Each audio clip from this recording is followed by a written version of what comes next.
Hello guys, so this one is Apolinario Mabini.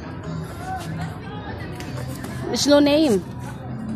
This one I think is Apolinario Mabini. This one is Benigno Aquino, the fifth President of the Republic of the Philippines.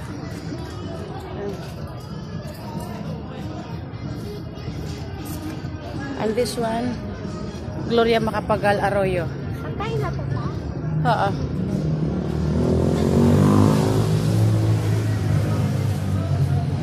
And this one, Joseph Ejercito Estrada. This one.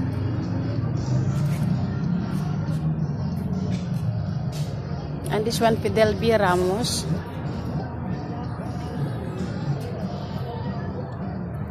This is all a president here in the Republic of the Philippines. And this one is Corazon C. Aquino.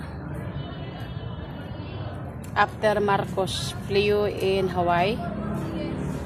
This one is Ferdinand E. Marcos. Ferdinand E. Marcos was a president for almost 22 years.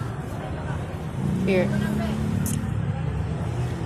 And this one is Diosdado Macapagal.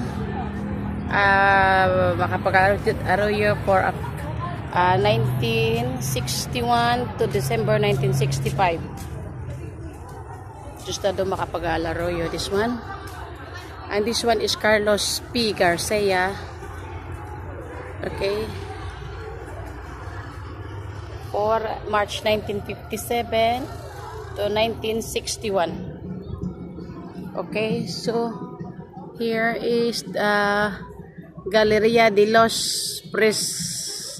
Presidentes de la República Pilipinas. This one, guys. Okay, and this one is Ramon Magsaysay.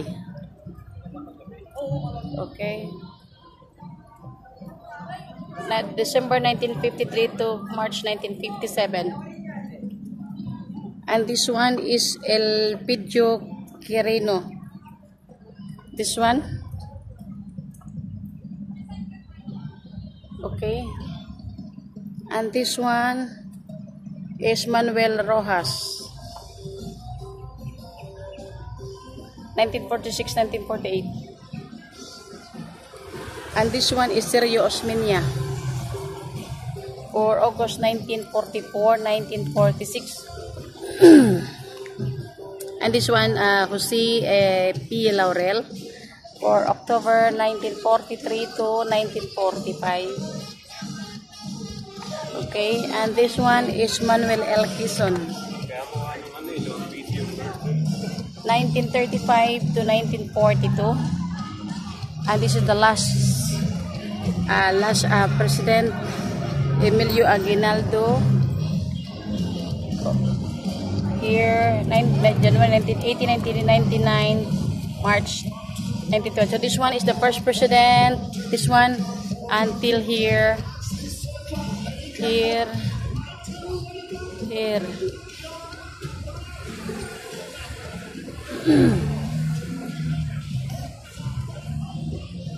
until there, the president. So okay guys, so we are here. Thank you everyone, God bless you, and also please subscribe, like, share my channel YouTube, Bella Ostaga Vlog.